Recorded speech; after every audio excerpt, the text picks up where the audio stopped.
Le drama productif s'internationalise.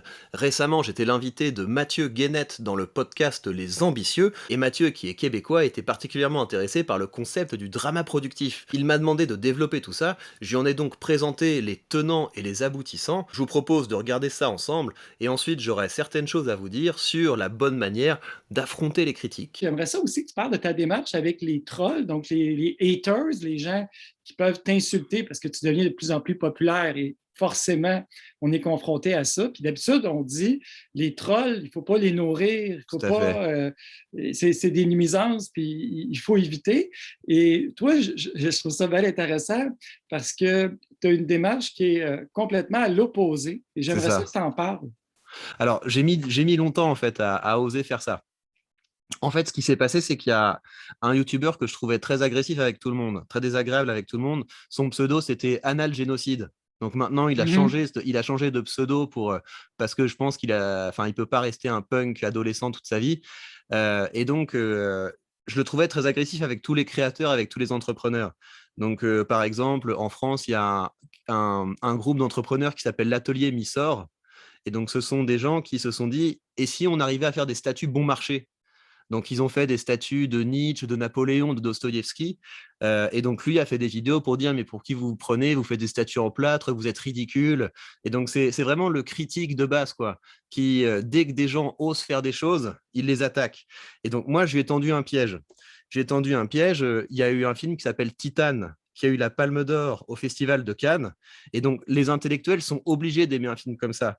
C'est un film avec une femme qui fait l'amour avec des voitures, qui fait des bébés cyborgs. Enfin, c'est vraiment un film de genre. Ouais. Et quand on est un intellectuel, on doit aimer ça parce que c'est génial. Et donc, j'ai fait Mhm. une vidéo vraiment à l'arrache pour dire mais qu'est-ce que c'est que ce truc répugnant, c'est scandaleux, ça me choque, etc. Donc, j'ai fait une vidéo vraiment de bourgeois qui réagit de façon outrée par rapport à ce film qui est censé être un film que les intellectuels doivent aimer. Et donc, il a fait une vidéo, il m'a vraiment défoncé pour dire à quel point j'étais un bourgeois ridicule, etc. Et sa vidéo était si violente que je me suis dit, vraiment, est-ce que je dois répondre à ça? Et là, toutes les choses du type il ne faut pas nourrir les trolls, il ne faut pas se rabaisser à partir au combat, etc., ça m'est revenu à l'esprit. Et je me suis dit, mais regarde, si tu continues à faire des vidéos où tu discutes avec ce type, tu vas te salir. Tu vas te salir vraiment Mhm. et ça va prendre longtemps. Donc j'ai fait plutôt une vidéo pour un petit peu recadrer les choses en disant, regarde, la manière dont tu parles, ça donne pas envie d'échanger avec toi, etc. Donc une vidéo qui le recadrait, mais qui esquivait un peu le combat. Et je m'en suis voulu beaucoup, en fait. Je m'en suis voulu beaucoup parce que je me suis dit, mais non, mais regarde, tu avais l'occasion d'avoir un vrai beau clash avec quelqu'un qui est au niveau. Et ce que tu as fait, c'est que tu as plutôt esquivé. Et donc, j'y ai pensé longtemps, en fait, de me dire, mais c'est dommage. Enfin, maintenant, c'est trop tard, tu peux pas refaire une vidéo là-dessus. Donc, comment est-ce que je pourrais exploiter ça? Et donc, c'est pour ça que je me suis fait la promesse à moi-même de me dire, bah, écoute, à partir de maintenant, non seulement tu vas maintenant répondre quand les trolls t'attaquent, mais en plus, tu vas le faire d'une manière où ça va te faire plaisir et où ça va te rapporter de l'argent. Et donc, c'est pour ça que j'ai créé le format qui s'appelle le drama productif, où maintenant, quand de temps en temps, je vais taper mon nom sur Internet, je vais voir des gens qui ont fait des vidéos vraiment agressives, vraiment désagréables à mon égard, et je vais faire un contenu pour leur répondre. Pour leur répondre, et donc j'apprends un petit peu à mettre des punchlines, à attaquer pour que les gens sentent qu'il y a un coup à faire des vidéos sur moi parce que eux aussi après se retrouvent ridiculisés.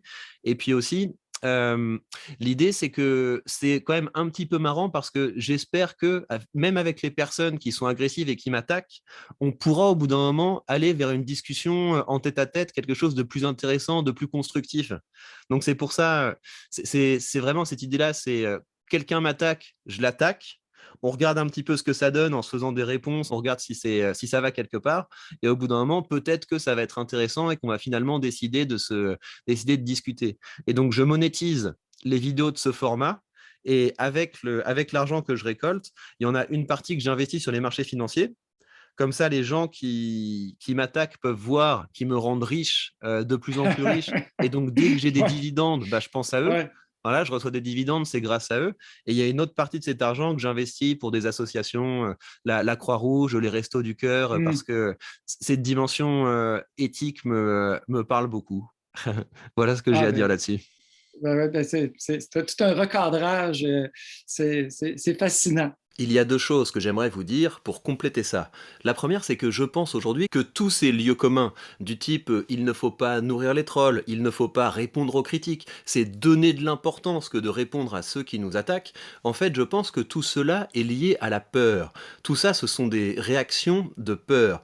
Et ça, je peux vous le dire parce que la première fois que j'ai été confronté à des critiques, en fait, la première fois que ça m'est arrivé, c'était justement avec Dany Eraz. Dany Eraz qui avait fait un live pour m'attaquer, il n'y a pas d'autre mot pour m'attaquer, suite à la vidéo que j'avais faite sur PNL. Donc une vidéo que j'avais faite où je repartais du texte d'une chanson de PNL et où je l'analysais et où je la réécrivais.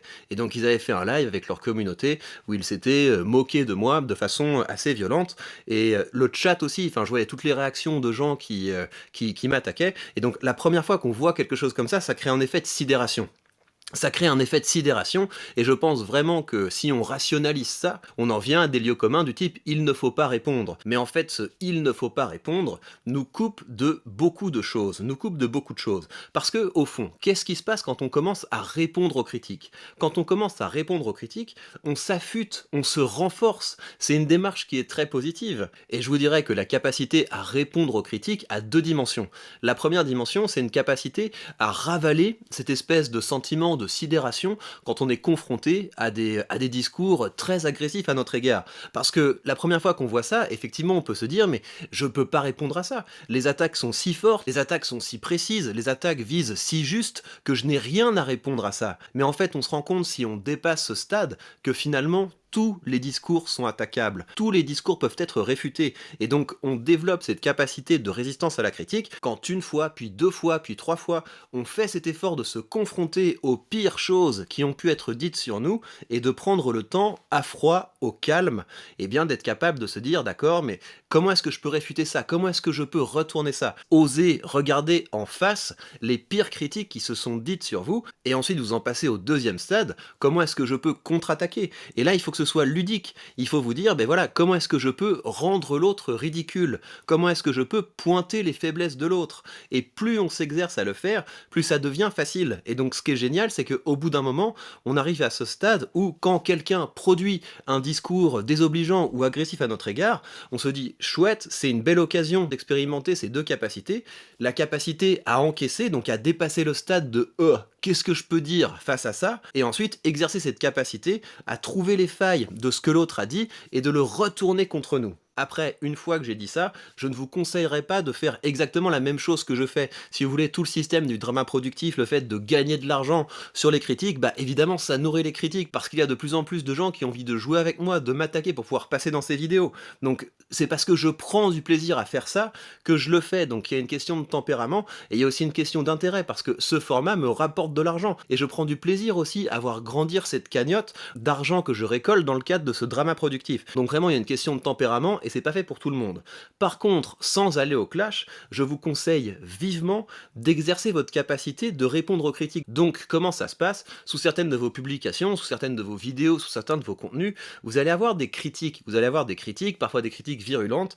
Moi, ce que je vous conseille de faire, c'est de temps en temps de prendre une de ces critiques et d'y répondre dans un contenu. Mais vous le faites pas sous forme de clash. Vous ne faites pas un contenu du type un tel m'a attaqué, donc j'y réponds. Non, vous répondez à l'idée. Donc ça veut dire que vous allez prendre une phrase entre parenthèses, donc je sais pas moi, tous les vendeurs de formation sont des arnaqueurs, tous les conseillers en investissement sont des arnaqueurs, le yoga ça ne repose sur rien du tout, le développement personnel c'est du blabla. Enfin, vous avez sans doute des critiques beaucoup plus spécifiques que ça, mais donc l'idée c'est que de temps en temps vous allez partir d'une de ces critiques et faire un petit contenu où vous allez expliquer pourquoi est-ce que les gens qui pensent ça se trompent. Et ce faisant, vous exercez cette capacité qui est tout à fait vertueuse de partir des pires choses qu'on peut dire sur vous, sur votre discipline, sur votre pratique, et de vous exercer à les retourner. Et ça, c'est quelque chose qui muscle votre logique, mais ça muscle également votre caractère. Donc je vous conseille, à partir de maintenant, d'oser faire ça de temps en temps. Voilà, il y a des critiques qui s'expriment à votre sujet, et bah tout ça, c'est une matière que vous pouvez exploiter pour créer du bon contenu. L'autre chose que je voulais dire, c'est que quand je regarde un petit peu comment ça se passe depuis le début du drama productif, je me rends compte que dans l'arc avec Calivision, et aujourd'hui dans l'arc avec Dany Eraz, ce qui se passe, c'est qu'on parvient à échanger, c'est qu'on parvient à communiquer au-delà des bulles idéologiques. Et donc c'est pour ça que c'est tellement important de développer cette capacité à encaisser et à répondre aux critiques, parce que plus vous vous adressez à des personnes dont la bulle idéologique est éloignée de la vôtre, plus au début, quand vous allez commencer à échanger, eh bien, il y a tellement de préjugés, les discours, les valeurs sont tellement différentes qu'au début, évidemment que c'est explosif. Et donc, développer cette capacité de résistance aux attaques, de résistance à la critique, c'est la base pour avoir des échanges d'autant plus riches que nos continents intellectuels sont éloignés. Parce que c'est ça, au fond, qui est beau quand on parvient à communiquer avec quelqu'un qui est dans une autre bulle idéologique, c'est que la conversation, c'est comme explorer un territoire nouveau. Donc je vous conseille vraiment de développer cette capacité à encaisser et à répondre aux critiques, parce que c'est le point de départ de voyages intellectuels vraiment passionnants. Et évidemment, pour que notre société soit plus pacifiée, c'est important de parvenir de temps en temps à échanger au-delà de ces bulles idéologiques, de faire crever ces bulles idéologiques. Je vous rappelle pour finir que si ça vous intéresse de discuter avec moi des stratégies qu'il y a derrière mon contenu, si ça vous intéresse d'accéder aux coulisses de ma création de contenu, eh bien vous pouvez rejoindre mon podcast sur Telegram. Je publie régulièrement du contenu avec l'envers du décor. Je parle aussi avec vous d'investissement et je vous demande de choisir les actions que je vais ajouter à mon fameux portefeuille du drama productif. Et si ça vous dit de me rejoindre dans cette aventure de l'investissement, vous savez que vous avez dans la description le lien vers le courtier que j'utilise pour investir sans frais. Et en suivant ce lien, vous bénéficierez d'une action gratuite une fois que vous créditerez votre compte. Voilà, j'espère que cet épisode du Best of vous a plu. Prenez bien soin de vous et je vous dis à très bientôt dans de prochains contenus.